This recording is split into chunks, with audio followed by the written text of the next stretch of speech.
Neither do I condemn you. Neither do I condemn you. Does this surprise you to read that these words come from the Son of God? It surprised a woman who met Jesus one day. She was caught in the act of adultery and brought before the religious leaders. Can you imagine her humiliation and shame? Maybe you too have felt embarrassed by your sin, wanting to hide it so no one would know. The religious leaders were ready to condemn and punish her. They asked Jesus what should be done. His answer must have surprised everyone. He that is without sin among you, let him first cast a stone at her. John 8 verse 7. Jesus understood that sin is deeply rooted in every person. He wanted the religious leaders to first look inward and see their own sin.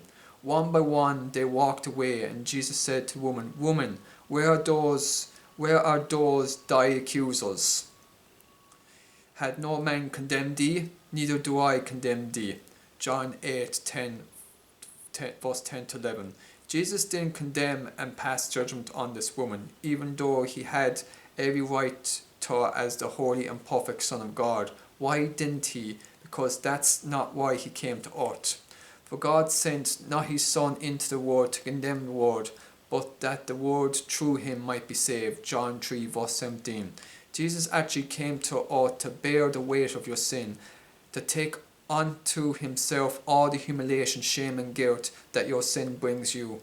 This is what he did on the cross. He wasn't being punished by God for his own sin and failures, but for ours. Surely he had borne our griefs and carried our sorrows, yet we did esteem him stricken, smitten of God, and afflicted. But he was wounded for our transgressions, he was bruised for our iniquities, and chastisement of our peace upon him, and with his stripes we are healed.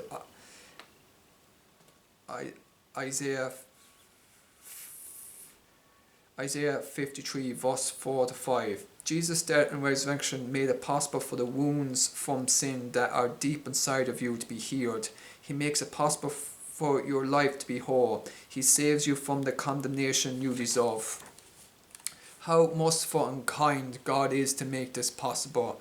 The Lord is merciful and gracious, slow to anger, and plenteous in mercy. He had not dealt with us after our sins, nor rewarded us according to our iniquities. For as the heaven is high above the earth, so great is his mercy towards them that fear him. Psalms 103 verse 8 to 11. You can come to God no matter what you have done. He says to you, "Fear not, for you will not be put to shame, and do not feel humiliated, for you will not be disgraced, but you will forget the shame of your youth." Isaiah 54:4. His promise can be trusted. He that hears my word and believed on him that sent me have everlasting life, and shall not come into condemnation. John 5 verse 24. Will you trust in Jesus today? Even though Jesus didn't condemn the woman, he also didn't excuse her sin. His final words to her are, "Go and sin no more." John 8 verse 11. This is what he wants for you too.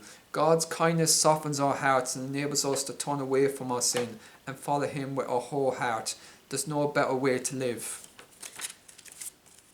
Neither do I condemn you.